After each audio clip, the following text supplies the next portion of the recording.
Guys, ఎక్కడికి వెళ్ళిపోతున్నాం అనుకుంటున్నారా? మేమైతే ఈరోజు ఒక బర్త్డే పార్టీకి వెళ్తున్నాం. ఇంతకీ నేను ఎలా ఉన్నాను కామెంట్ చేసి చెప్పండి. ఓకే, ఈరోజు అయితే మేము ఒక బర్త్డే పార్టీకి వెళ్తున్నాం. ఎవరిదంటే మా రిలేటివ్స్దే, అంటే మా మమ్మీ వాళ్ళ చెల్లి వాళ్ళ అమ్మాయి వాళ్ళ అబ్బాయిది. సింపుల్గా చెప్పాలంటే నాకు అక్క అవుతుంది.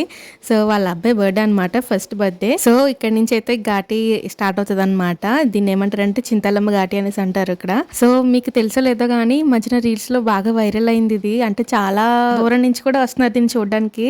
నిజంగా ఇది కట్టినది ఇదే ఫస్ట్ టైం అనమాట నేను వెళ్ళడం. మీరే చూడండి, నిజంగా కెమెరా ఏమో గానీ నిజంగా కళ్ళతో చూస్తే సూపర్ ఉన్నది అసలు. మేము ఇలాగా వెళ్లే దారిలోనే ఇలాగ వెహికల్స్ అన్నీ ఆగిపోయి ఉన్నాయి. ఏంటబ్బా అని చెప్పేసి మా డ్రైవర్ అయితే దిగి చూడడానికి వెళ్ళాడు. అంతలోనే మా మావయ్య కలిసాడు అనమాట. వాళ్ళు కూడా సేమ్ మేము వెళ్ళే దగ్గరికి వెళ్తున్నారు. ఇంతకీ అక్కడ ఏమైందంటే ఆ గాడ్డీకి సైడ్ గోడ కడుతున్నారు అనమాట.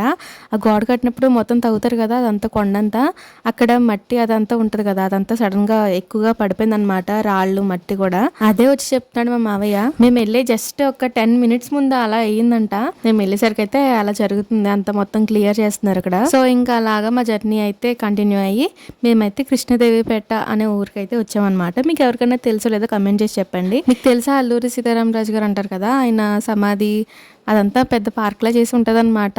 బాగుంటది అక్కడ. ఎప్పుడైనా వెళ్ళినప్పుడు నేను మీకు ఖచ్చితంగా చూపిస్తాను. ఇక్కడ నేను ఫేస్ ఎందుకు ఇలా పెట్టాను అనేది నెక్స్ట్ చెప్తాను. సో ఫైనల్ గా మేమైతే బర్త్డే జరిగే దగ్గరికి వెళ్ళిపోయాం అనమాట ప్లేస్ కి. మాకు అసలు ఆ ఊరు తెలీదు, ఎర్రకోనేరంట, పద్మనాభ ఫంక్షన్ హాల్ పేరు, దాని పేరు. ఎవరికైనా తెలిస్తే ఖచ్చితంగా కమెంట్ చేయండి. మాకైతే మేము మ్యాప్ చూసుకుంటూ వెళ్ళాము. బర్త్డే అయితే జస్ట్ ఓన్లీ ఫ్యామిలీ రిలేటివ్స్, దాని తర్వాత వాళ్ళ ఫ్రెండ్స్ కొలీగ్స్, అంతమందే, ఎక్కువ మంది ఏం పిలవలేదు, సింపుల్గా చేశారనమాట. బాగా జరిగింది. బర్త్డే మధ్యలోనేమో వీళ్ళిద్దరు ఒకరు, నాకు ఒకడేమో ఏడుస్తాడు, ఇంకొకడేమో పారిపోతాడు, మా రోని ఏమో ఏడుస్తాడు, ఎందుకో రీజన్ చెప్పడం.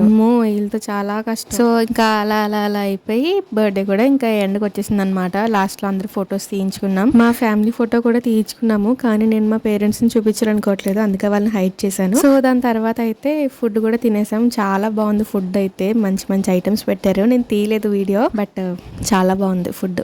తర్వాత అక్కడి నుంచి అయితే రిటర్న్ అయిపోయాము. వచ్చే దారిలో అయితే మేము ఐస్ క్రీమ్ కనబడితే కొనుక్కున్నాము. మేమైతే వెళ్ళేటప్పుడు ఒక దారిలో వెళ్ళాము, వచ్చేటప్పుడు అయితే ఇంకో దారిలో వచ్చామన్నమాట. ఐస్ క్రీమ్ తింటూ వీడియో తీసుకుందామని చాలా ట్రై చేశాను, కానీ రోడ్ అయితే అస్సలు సపోర్ట్ చేయలేదు, నాకు ఫుల్ కుదుపులు అనమాట. అందుకే వీడియో అయితే ఆపేసి ఫుల్ గా ఐస్ క్రీమ్ అయితే ఎంజాయ్ చేశాను. నేను ఇందాక చెప్పాను కదా ఫేస్ ఎందుకు అలా పెట్టానో చెప్తానని. ఏమైందంటే అసలు దారిలో నాకు తెలీదు, అనుకోకుండా వాంతి వచ్చేసింది, కక్కేసా అనమాట. ఏంటో నాకు చిరాగ్గా ఇలాగ అప్పుడప్పుడు కార్ ఎక్కినప్పుడు వాంతి వచ్చేస్తుంది. మీకు కూడా అంతేనా? కమెంట్ చేసి చెప్పండి. ఇది చూడండి, మేము ఇంటికి వచ్చేసరికి ఇలా చేసిన కోతులు.